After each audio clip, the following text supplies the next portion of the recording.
Welcome to today's webinar, Perceptions of Neighborhood Cycling Environments, Insights from Vancouver, Toronto, and Montreal. My name is Kathy Acuna, and I'm the Community Manager for Hub Cycling. This presentation is brought to you by SFU's Cities, Health, and Active Transportation Lab, as well as Hub. Hub Cycling is Metro Vancouver Cycling Advocacy Group, and we are a nonprofit charitable organization whose mission is to get more people cycling more often. Hub accomplishes this through advocacy, education, events, research, and consulting. For more information, you can visit bikehub.ca. As for the city's Health and Active Transportation Lab at Simon Fraser University, they are a research lab interested in how community design impacts the way people get around and connect with each other.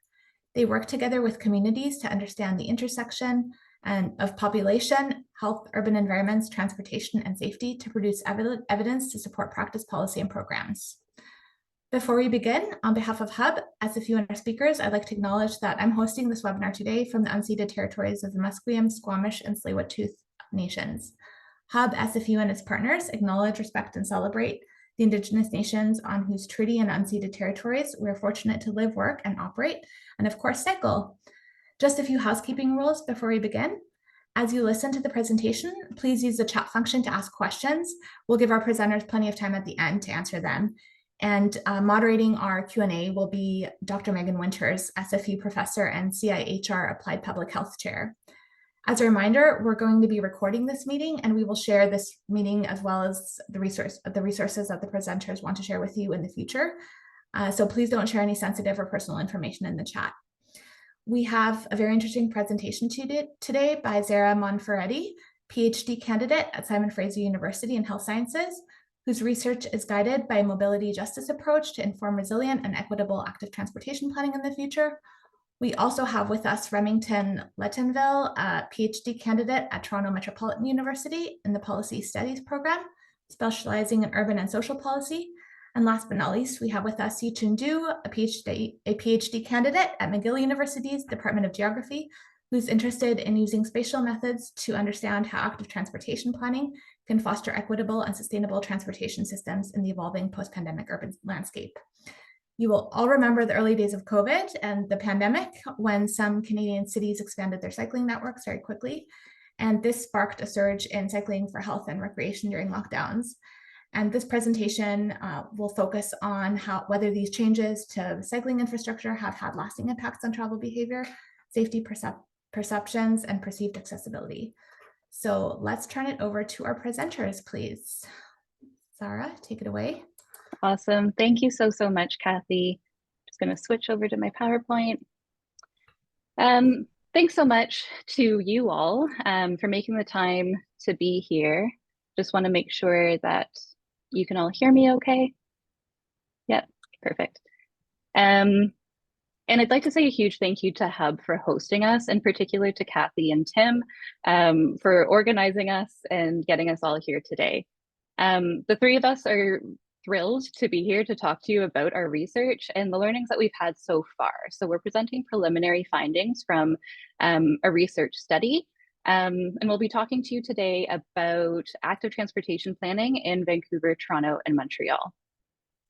And I do thank Kathy for providing us with a land acknowledgement, but I do think it's important for me to as well acknowledge that the work that we'll be talking about today took place in Vancouver, Montreal, and Toronto, which is the unceded territory and traditional homeland to a number of Indigenous people. Remington, Yichun, and I are each based in one of these cities and get to experience the many privileges that many generations of Indigenous stewardship of this land allow us to experience on this land. And so I'll start with a very brief overview of the research that we'll be talking about today, and then we'll get into the good stuff. We'll talk about the research. So our work is part of a larger study that investigates pandemic time active transportation infrastructure, or things that we call street reallocations. So street reallocations were when municipalities converted car lanes into spaces for walking and cycling, when social and physical distancing regulations made moving around cities a little bit more complicated than usual during the COVID-19 pandemic. Some street reallocations were temporary, but now, 4 years on from the initial onset, we can see that some of them have been made permanent cycling installations. And so the maps here illustrate Vancouver, Toronto, and Montreal. And we see in red where the street reallocations were placed, and in blue where the pre-existing cycling infrastructure was in each city. Now, this was a pretty pivotal moment in time when active transportation trends started to look very different. And so our research sort of centers around all of these changes that happened since 2020. The premise that our research sort of operates around is that in order to plan for sustainable transportation needs of future cities, we really need to understand the processes that led to these rapid changes at this moment in time. So just very briefly, like I said, this research is part of a larger group of research. And there are three main questions that our research sort of surrounds. But today we'll be talking to you about this one at the end. So what were the longer term impacts of street reallocation interventions? But of course, we have been conducting work in these other areas. And so if you're keen to hear more about the work that we do, please do feel free to reach out. We're happy to chat. At the end of the presentation, we provided some contact details. And so in order to answer this last question, we conducted a household survey, and I'll let you Chun take it away to walk us through the design of that survey now. Okay, yeah, thanks, Sarah. Can everybody hear me? All good? Okay, next page, please. Oops. Okay, so jurisdiction-wise, our study area are the city of Toronto, city of Vancouver, and urban agglomeration of Montreal. Next page, please. Yes. So in numbers, we can tell that Montreal leads with the highest kilometer in total length of cycling infrastructure, and also the per capita length in infrastructure by 2023, which also reflects an increase of 7% over the 4 years from 2019. And in Toronto, although it ranks second in total length, it lags in per capita. However, the city is catching up with nearly 13% rise. For Vancouver, the per capita length remained high over the years, though growing more slowly. It has an extensive existing cycling network, and we have to acknowledge that the relatively compact size inland area of Vancouver. So to better understand these, we conducted a web-based cross-sectional travel survey. We call it the household survey. And the whole process can be dissected into 5 stages. First, survey design, then recruitment setup, following with survey distribution, data processing, and finally analyzing, reporting, and disseminating. So the survey consisted of 4 sections of questions: travel behavior change, mobility options, perceptions of the cycling environment, and also the demographics. We aim to collect comprehensive individual level data for both a quantitative and qualitative analysis. So our survey design for the survey area is selected based on 4 criteria: quality of the cycling infrastructure, time of construction, length, and location. And we also created the case control design based on those criteria so that we can better understand how the cycling infrastructure influenced or associated with people's perception, their travel behavior, and other things that we are interested in. So finally, we identified 3 infrastructure sites in Vancouver, 16 in Toronto, and 27 in Montreal.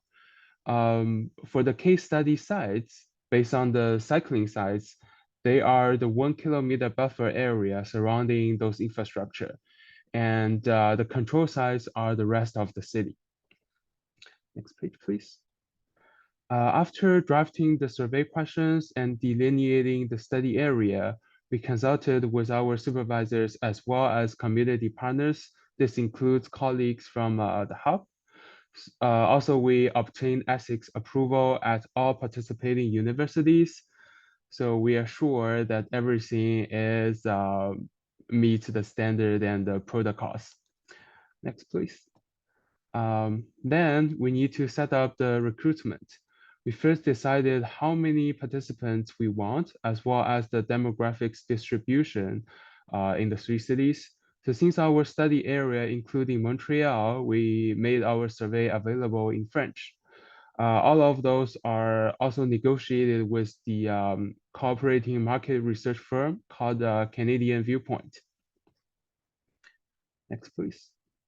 The third step is the survey distribution. The survey is aimed to be completed using computer or smartphone or tablet in about 10 minutes. Then we collect the data in 2 waves. The first wave is fall 2023, and the second wave is spring 2024, when the weather is relatively nicer.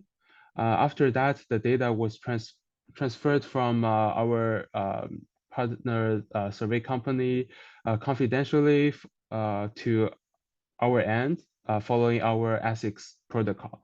So no one's like individual, like their personal information is leaked or we need to worry about that. After that, which is the 4th step, is data processing. We recoded and cleaned it by excluding invalid entries. And at the end of the day, we have 2,809 valid survey entries. Because we are looking at demographics, we also weighted the data, but since all the following findings are based on unweighted data, we're not expanding on this today. The last stage is to analyzing, reporting, and disseminating. So before getting into the most exciting parts, which is going to be presented by Zara and Remington, I'm going to show some descriptive statistics from the survey. So this table, the next page, please, shows the 3 key demographic distribution in the 3 cities: age, gender, and income. We also need a distribution in the case study and control sites from the distribution showing on the table. So although the difference between case study and control sites are similar, but variation exists, this distribution is also used to weight our data and to make our data align with the general population distribution. So this kind of the starting point of analyzing the data. So this is quite important. But yeah, again, we are not expanding on this. So next page, please. This graph shows the employment and work from home status collected from the demographic questions we asked in the survey. We can see there's a significant decrease in people who do not work from home after the pandemic, which you can see in the last histogram. Next page, please. This page is about people's mobility, and we can see generally there's increase in bike ownership and also the bike rental program membership, which is the second part and also the third part of the histograms. Next page, please. Also, for the mode choice across the pandemic, we can tell a lot from this graph. For example, we can see an increase in bike and transit use and also decrease in car use. The next graph, next page, please. Yeah, we can also we also ask people cycling travel behavior. So increasing in cycling usage are found in all the 3 trip purposes. So my research is focusing on this quantitative part, but unfortunately we don't have time today, and I'm still exploring the best way of telling these stories. So anyway, I'm definitely will let you know in the future if I'm concluding, like when I got to the stage that I'm concluding my studies. So I will hand to Sarah for the perceived accessibility by cycling. Awesome. Thank you so much, Yuchun. for setting us up to talk a little bit about the subsequent parts of the survey. As Yachun mentioned, this was a multi-part survey, and my research is focused on understanding perceived accessibility by cycling through the survey data. So I became interested in looking at what impacts people's perceptions of their cycling environments, namely in terms of accessibility. Accessibility is about a person's ability to move or reach essential destinations. Typically, accessibility is measured using some combination of distance and time. So for instance, you might think about how long it takes to walk or bike to a grocery store, or how far your home is from where you go to school, from your job, from a doctor's office, from places like that. What these measures are missing, though, is a consideration about people's experiences of reaching those destinations. So for instance, it doesn't really matter if you live close to a grocery store if it's uphill on the way home and you're carrying a week's worth of groceries all the way back with you. Or if it's only a 15-minute bike ride from your home to where you work, but there's no dedicated bike lane for you to use to get there, then it's unlikely that you're going to reach work using a bicycle, and certainly not enjoy it, enjoy that trip. So my focus on perceived accessibility in this study is to get a sense of how cycling infrastructure might impact residents' subjective experiences of moving around the city. Perceived accessibility is also important because it has been linked to transportation choice. So as you can imagine, if you feel that you can access all of your daily activities, needs, essential destinations by bike, you're more likely to choose to go by bike. So in the survey, we asked the following questions. The questions are based on a perceived accessibility scale, which was developed by Latman and colleagues in Europe for use in any kind of active transportation mode. So it focuses on 4 dimensions of accessibility. First, ease. So how easy is it to do daily activities using a bicycle? Second, if you can live the life that you want by cycling. And so this is about alignment between the activities that you can reach and the lifestyle that you'd like to live.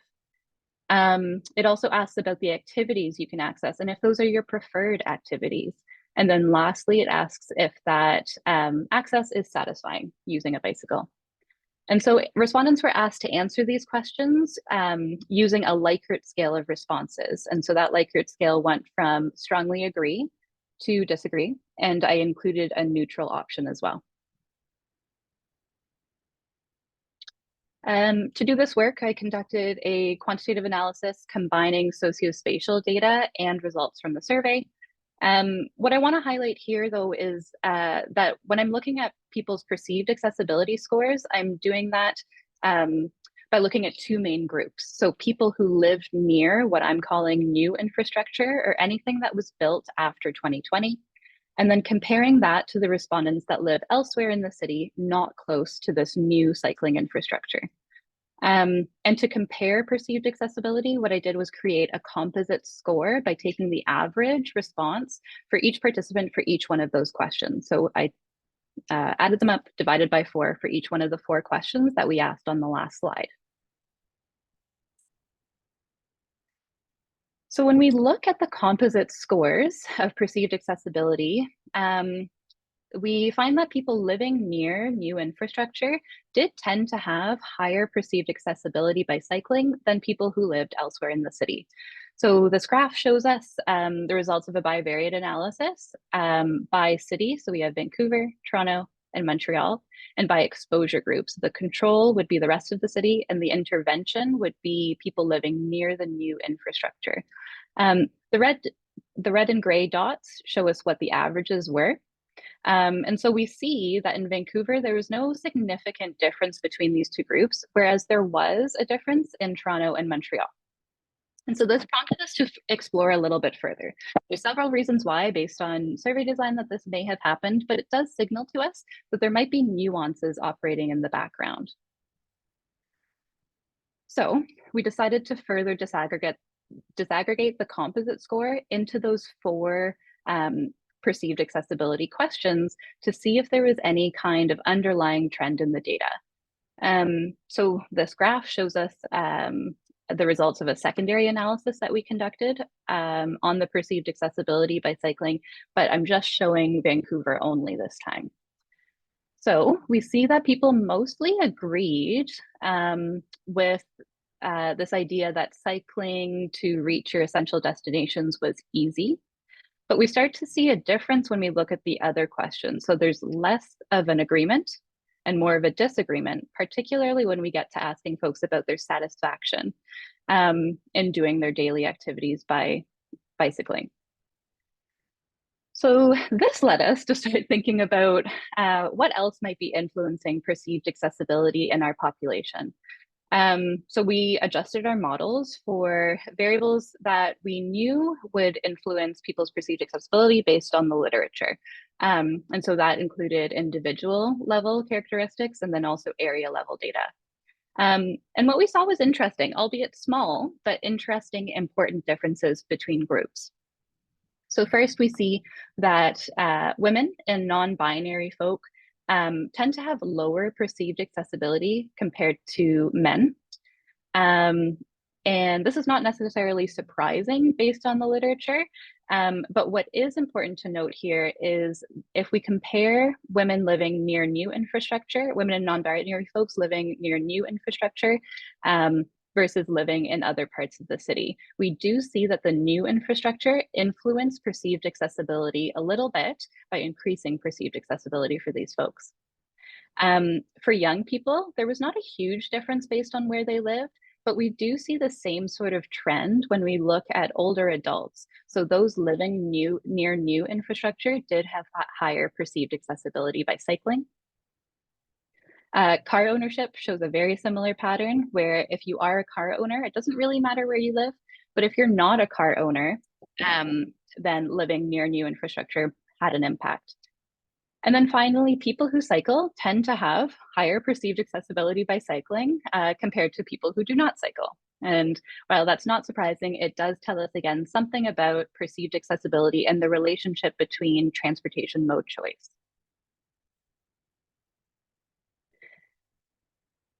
So the insights from my research are mainly threefold. Our findings tell us that there is a difference. Our findings tell us that different groups of people experience cycling accessibility differently. And so this is a really important thing for us to think about if we're wanting to take an equity approach to planning. The implication of this finding is that there are broader contextual influences in addition to infrastructure that matter to people when they're considering if they will go by bike or not. And then finally, perceived accessibility is a useful tool to understand these influences, but really what we need is a measure that is more specific or sensitive to capturing those nuances that we know influence cycling habits. Because again, as we see, people who cycle do tend to have a higher perceived accessibility by cycling than those who do not. And so I'll stop there and I'll let Remington take it away to give a little bit more insight into that train of thought. Okay, thank you, Zara. So some of my work will build off of Zara's work on accessibility, but it mostly looks at support. So we know that the public's perceptions are pertinent to policymaking and have a really strong influence on what gets and stays on the policy agenda. So as you guys probably know better than myself even, there's always many competing priorities for decision makers, and focusing attention on a particular policy issue is very meaningful. The public can push policy issues to the top of the priority list and put or maintain them on the agenda. That's why when we're looking at cycling policies and infrastructure, it's really critical to understand how the public feels about them. And now, after so many improvements were made to the cycling environments during the pandemic, will these changes last? Does the public support the cycling environments in their neighborhoods? Do they desire for it to be maintained or even improved? And this is exactly what my research explores: public sentiment towards cycling infrastructure in the term following a critical event like the COVID-19 pandemic. And again, that's because of the important role that it may play in institutionalizing policy changes and perspectives on policy issues. So now on to what you see on the screen. you see a framework that we developed to understand how transportation policymaking processes may break from the status quo during a critical event, forcing them onto the agenda. So we use COVID-19 as an example of an event that presented an opportunity for major policy and process changes, and one that may present itself again, although in a different or varied form. So we know the policymaking environment for transportation pre-pandemic and historically has been rooted in a strong culture of automobility, which has largely been entrenched by both political and public will. When the pandemic presented itself, it brought about major improvements to active transportation infrastructure in neighborhoods across Canada, which my colleagues described. But we wanted to find out more specifically what prompted these supportive actions for active transportation and what shaped the responses that were taken. So in 2022, Zara and I, we endeavored to interview 22 individuals in the Greater Toronto and Hamilton area and the Metro Montreal and Vancouver areas. And what we learned was that active transportation was seen as a way to address the physical and mental health challenges of the pandemic. And municipal practitioners jumped on the opportunity to make changes for active transportation while operating in what was considered a climate of emergency. When it came to what shaped these responses, several themes emerged: political leadership and direction, reduced public consultation, and rapid acceleration by means of pre-existing plans, except in the Montreal area, and temporary quick build materials. So now that we've set the background, let's get into the reactive sequence. Using the survey as described by Yichun, we were keen to explore what drives support for active transportation. And I should say here that this study only looks at those respondents in the intervention sites, so meaning those who lived nearby to the new infrastructure. So the research questions are: how is the level of support for active transportation facilities related to perceptions regarding safety and accessibility? And how do sociodemographic characteristics and location influence individuals' level of support for active transportation facilities? So broadly, what influences someone's level of support? So our goal was to explore the factors that influence support, meaning for the maintenance or even the improvements to the cycling environment in one's own neighborhood. And how we built this out was an adapted socio-ecological model. So looking first at individual characteristics. And here we looked at things such as age, gender, race, education, employment status, income, and car ownership. We also looked at the social environment proxied by the CAN-MARG dimensions of marginalization, so households and dwellings, formerly known as residential instability, material resources, age and labor force, and immigration and visible minority. We also looked at the dimension of built environment using the CAN-LZ scores for intersection density, dwelling density, and POI. And we also added a layer for perceptions of the cycling environment using safety and accessibility. And we put all of this into a regression model. But before we get into the model's results, let's look at what actually makes up those components of safety, accessibility, and support. And then we'll look at how they vary by city. So we asked, to what extent would you agree or disagree with the following statements about the cycling environment in your neighborhood? So the scale was from 1 to 5, strongly disagree to strongly agree. So the first statement about safety was, I feel or I would feel safe from physical harm when cycling in my neighborhood. I feel or would feel safe from verbal harassment from other road users when cycling in my neighborhood. So these were the two for safety. And the next three are for accessibility. There are many opportunities for recreational cycling in my neighborhood. The cycling environment offers good connections to neighborhood amenities and nearby destinations. And cycling is a practical transportation option in my neighborhood.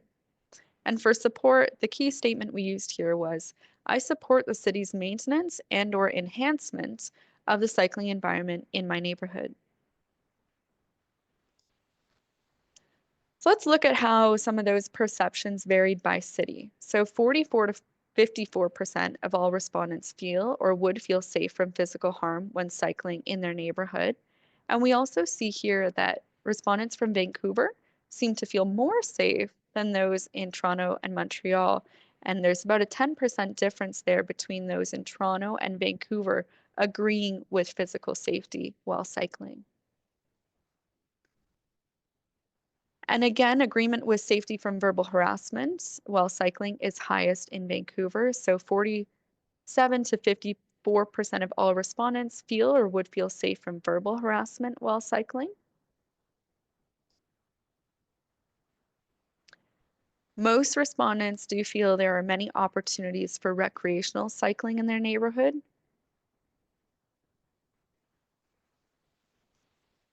Most respondents also agree the cycling environment offers good connections to nearby amenities and nearby destinations, showing a similar range to recreational cycling from about 63 or 64% to 70% agreement there.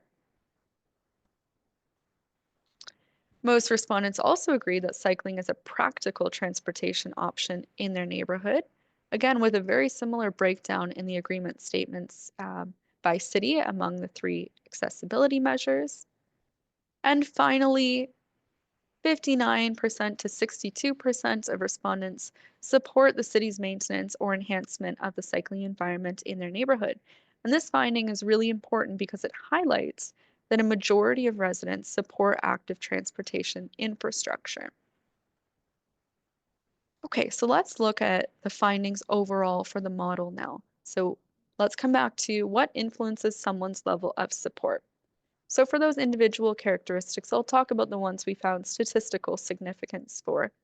So greater support for cycling infrastructure was found among younger individuals, those with a university education, respondents reporting a household income of less than $50,000, and those who owned 1 or no cars. For the social and built environment, we did not find a statistically significant relationship for any of those variables.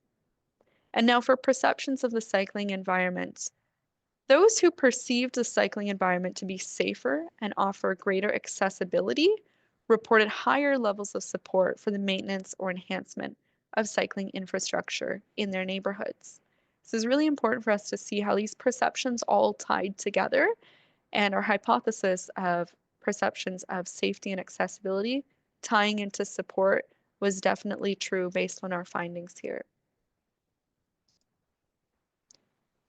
Okay, well, thank you all for tuning in today and listening to our presentations. We want to thank the rest of our research team, Dr. Ektim Mitra, Dr. Megan Winters, Dr. Manat, and Dr. Hess, who are key to this research as well, and our funding from the Social Sciences and Humanities Research Council, or SSHRC. And thank you to all of you again for attending and listening to our presentation. If you have additional questions about our research or you want to learn more, our projects are much more vast than just what we've presented today. There's a lot of connecting pieces that you may find interesting. So up on the screen here is where you will be able to find out a little bit more about our research outputs.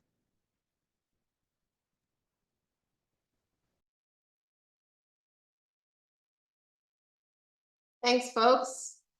I'm Megan Winters. For those of you who are joining today, just to introduce myself, I'm a professor in the Faculty of Health Sciences, and I have the opportunity to be part of this study. I want to just point out it is led by Ektim Mitra, as Remington said, at Toronto Metropolitan University, and a team of researchers.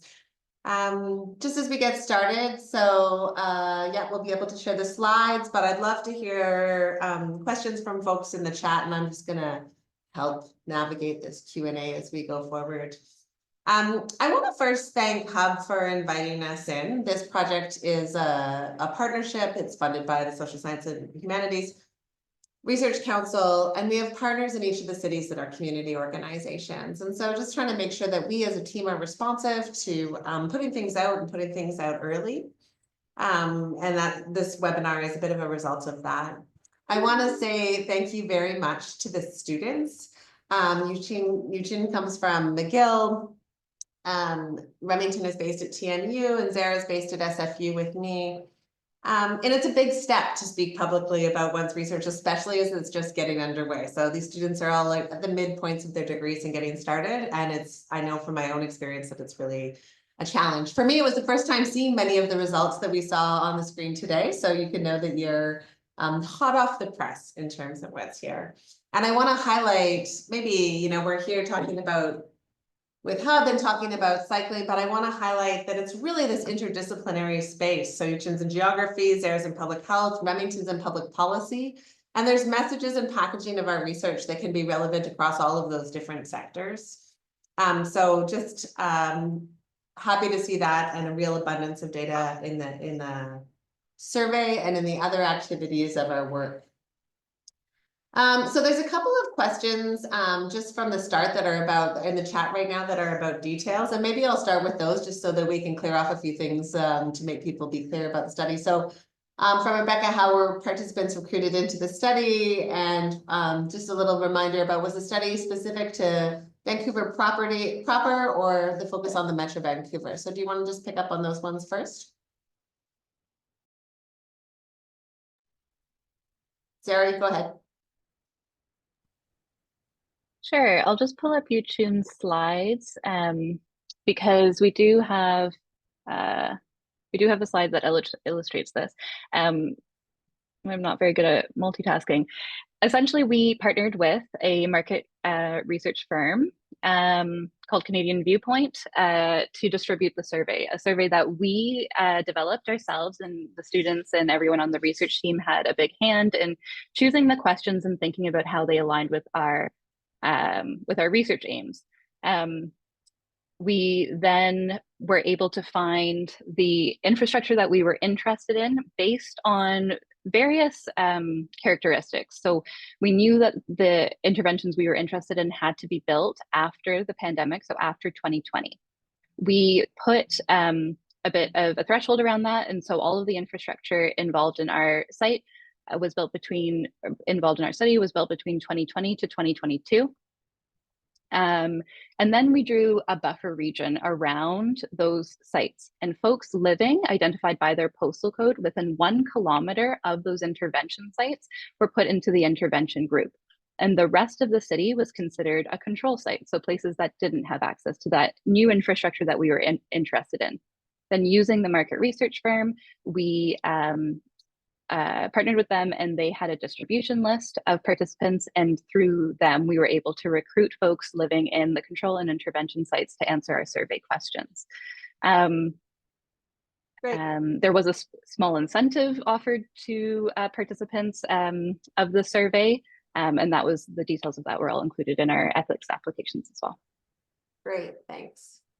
So I think there's a few questions. Yuchin's covering off some of the technical ones in the chat there, but maybe, of course, you folks weren't able to speak to all of the findings that you have, or you may be thinking of doing in the future, but there's a couple of questions in here that maybe we can just pick up on. I'll start with one from Dwayne. Has any of your research looked at support for cycling infrastructure versus the type of dwelling that people live in? So people who live in single family homes versus condos or apartments.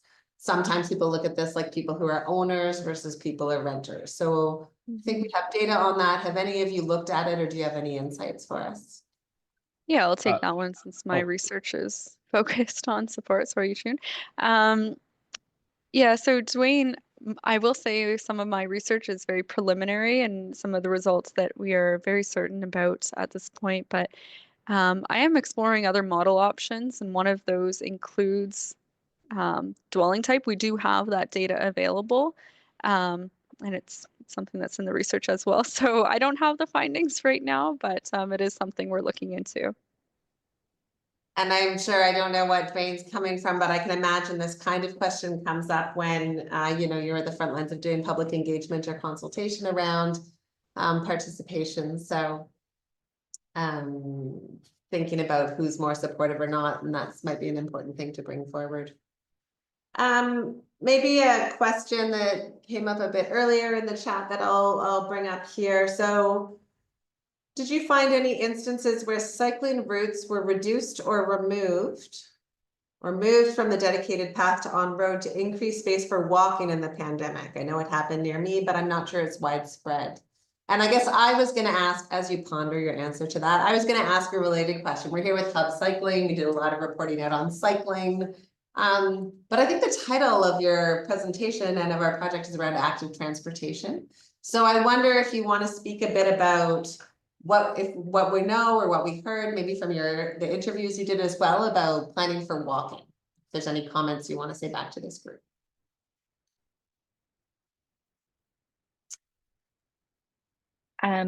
I can start. Our interventions were focused mostly on cycling. Walking infrastructure is so important, and obviously as active transportation researchers, we are very interested in that. I know personally I have tried to look at the data available surrounding walking infrastructure, and there are lots of gaps in that realm. And so just for the purposes of conducting this research, we decided to focus on cycling. And again, as we mentioned a few times, the impetus for this research project was around these pandemic time street reallocations, things that were meant to improve active transportation infrastructure. And so there were lots of different types of street reallocations, and we do only focus on the ones that facilitated cycling or walking, although we didn't ask about walking behavior. Also, there were street reallocations that allowed people to use public space differently. So things like pop-up cafes, and in Vancouver, we had an awful lot of those. In Toronto, we had an awful lot of those. And there were pedestrianized areas in Montreal as well. We have the data on that, but because we were focused more on the infrastructure that allows people to lead accessible lives, so reaching the destinations that are important to them, we didn't include that in this survey. Thanks, Sarah. And there's another question that came up around micromobility. So was this a conversation? Did micromobility come up in the survey? Yes or no? Maybe we were thinking about the time or not. Did it come up in any of your other work that you're doing as you've been conducting interviews and things like that as well?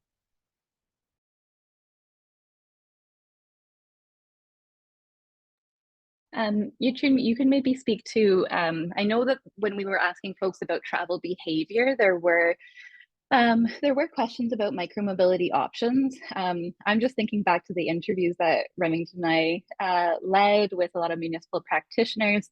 And the question of micromobility did come up. Again, we were trying to focus on cycling behavior, and so that wasn't something that we delved too deeply into. But of course, our cities are increasingly multimodal. And something that's worth highlighting, particularly in the questions that I ask, they ask folks to think about, like there's one question about, can you continue living the way that you want using only a bicycle? And that probably doesn't necessarily reflect everyone's day-to-day. We know that people do live multimodal lives, and micromobility options might be part of their daily commute. And so that's just something that we might consider as we move forward with this research. But they are questions that we're hearing municipal practitioners ask, and that we are asking in our research as well. Thanks, Sarah. I guess I noticed in the chat, and I'm really glad to see there's an exchange happening, you know, in these kinds of webinars that we have. It's sort of what's being presented here, but there's all sorts of other questions and people have answers to them. So it's nice to see Hub posting their resources about work they've done on cycling in older buildings, and this comes up. And there's a number of comments about what do we know about participants' responses based on neighborhood types and locations, central versus fringe, single family homes, residential buildings. I wonder, because there's the 3 students here, each of whom are based in one of the cities, can you just talk to us for a minute about what the potential is for this data set to look at that? So maybe Zara can speak to like what the spatial coverage was in Vancouver and whether we can really look across different building types. And then people won't be familiar with the Toronto and the Montreal area. So maybe each of you can just take a moment to speak about that spatial coverage component.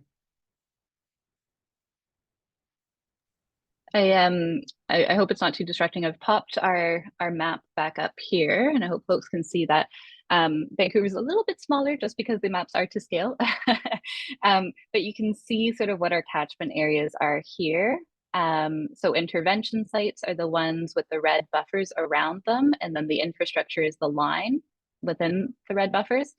And sort of this greenish area would be considered the rest of the city or the control group.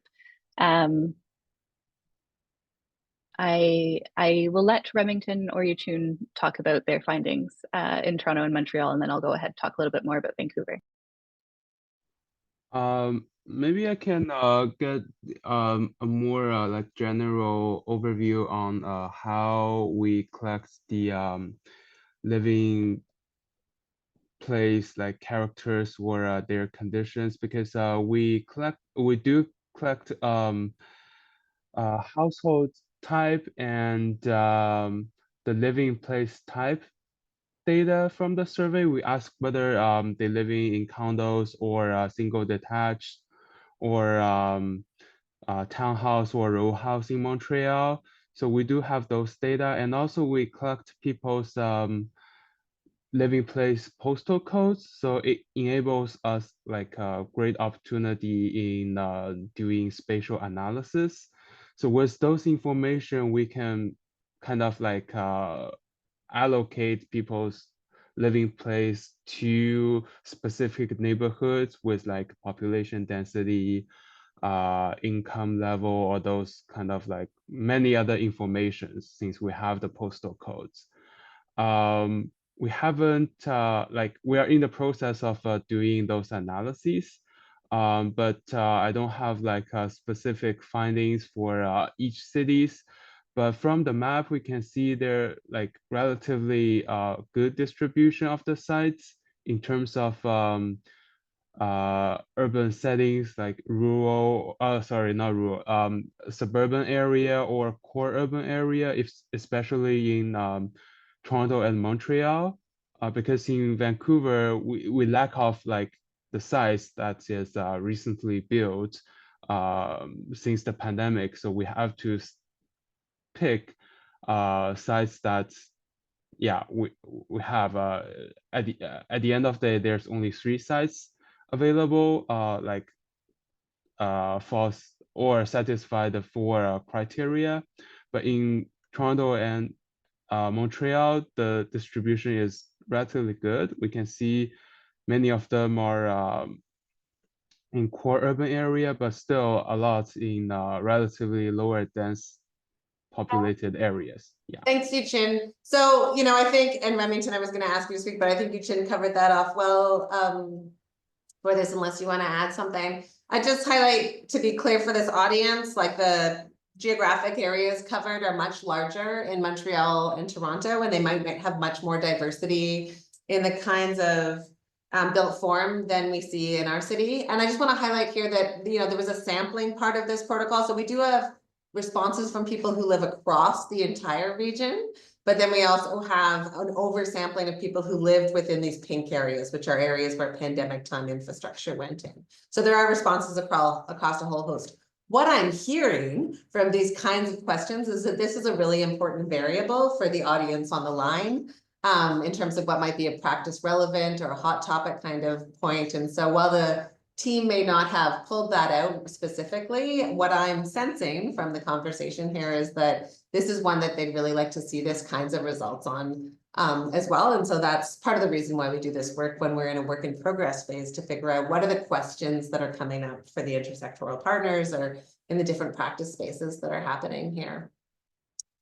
A comment from Dwayne great to see how in the more dense city of Vancouver, which also has a higher perceived sense of safety, has a higher proportion of cyclists. And so that kind of perspective about the role that density plays here, and that might be an opportunity. I think as I was watching these presentations, there's sort of challenges with doing studies across 3 cities, but strengths of doing them across 3 cities, and that different kinds of built form might be important to bring in there. Do any of you want to speak a little bit to like something about, you know, we're here, this is an audience mainly from BC and Vancouver, but highlight anything that's different between the cities or the same across cities that you just want to like put a bullet point or point on as we're talking in this Q&A? What I wanted to add, and I think it's pertinent to this question as well, but in thinking about the last question and sort of this overarching theme about the relationship between transportation and housing, where people live, I think is really pertinent to my focus on accessibility. And so we know that infrastructure like this was built in all 3 cities in order to increase accessibility. And so to essential destinations. And so in looking at area level characteristics, we can say that these interventions were all in places that already had really good accessibility, and that is to say, had a variety of amenities, things like grocery stores, schools, education, schools and education, employment, already in that neighborhood.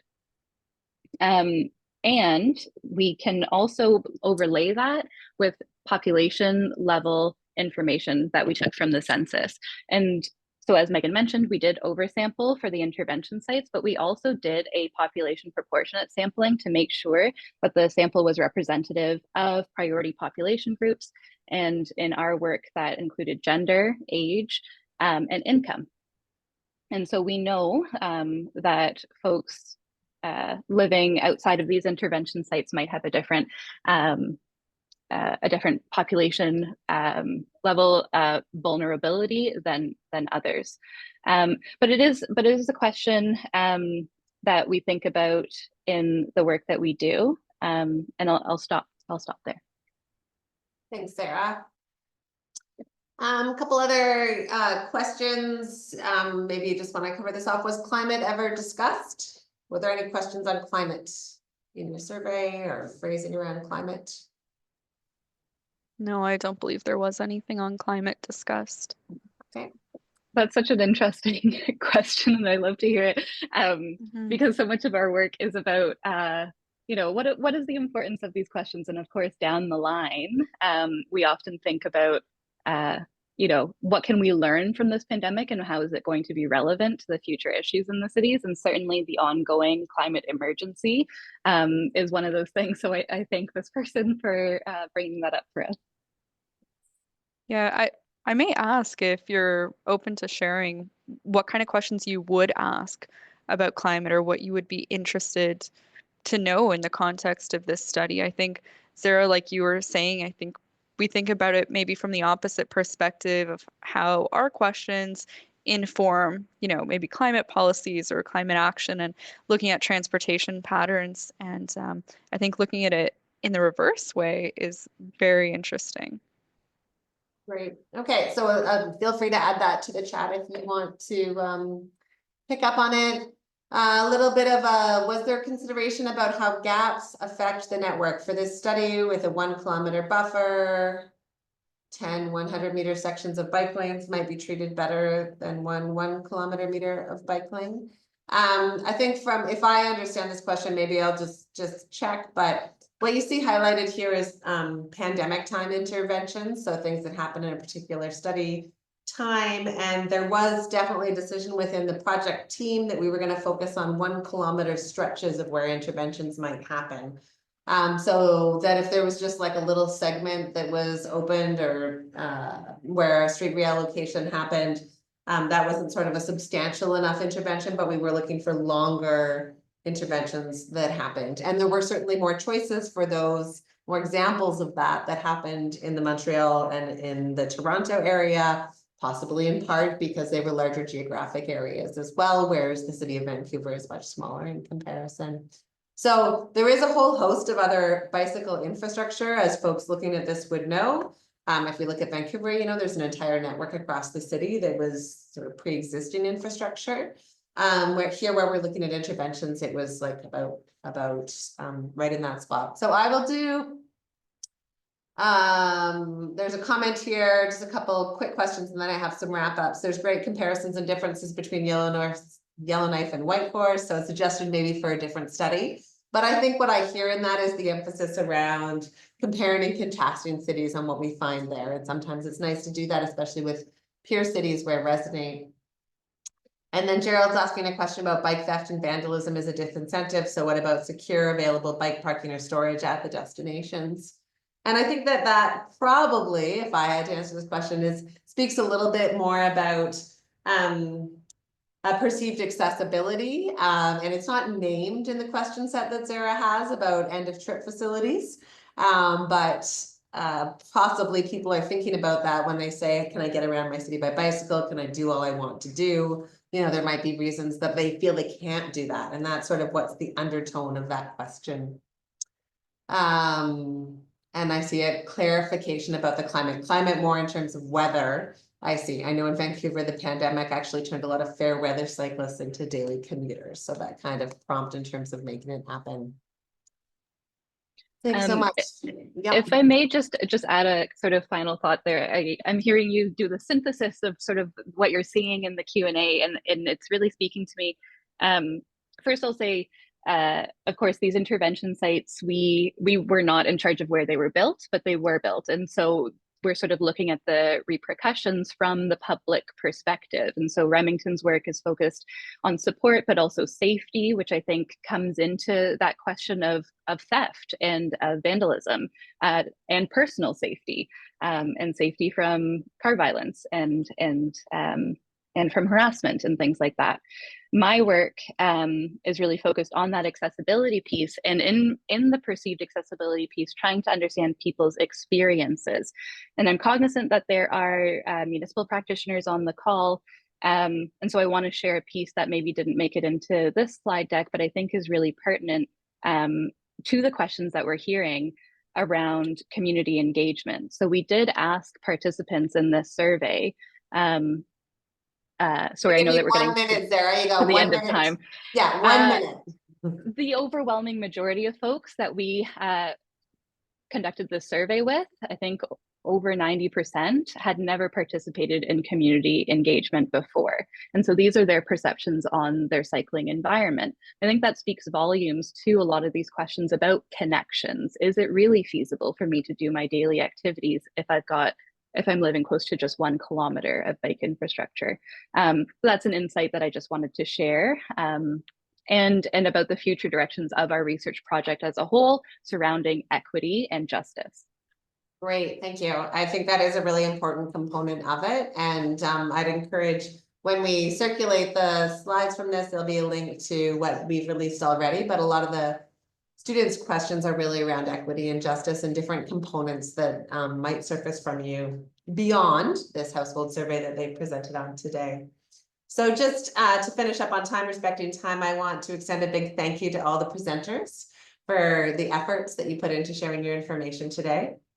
Hub will circulate a recording of the meeting in the next few days, and that is a place where you can find links to our study so that you can follow it in the coming months and years as the students' works continue to come out. Sorry if the academic timelines are slow sometimes. Months, call it months. I want to point out, if you'd like to get involved in Hub or you enjoyed today's webinar, you can join Hub as a lifetime member for a minimum contribution of $10. And that's at bikehub.ca/join. And that's the end of our webinar. So we'll leave the meeting open for a few minutes if there's people who didn't get their questions answered or they want to leave comments on the chat. And other than that, I want to thank you for spending the lunchtime with us and taking the opportunity to talk about some of the research that's underway in 3 cities across Canada. Thank you.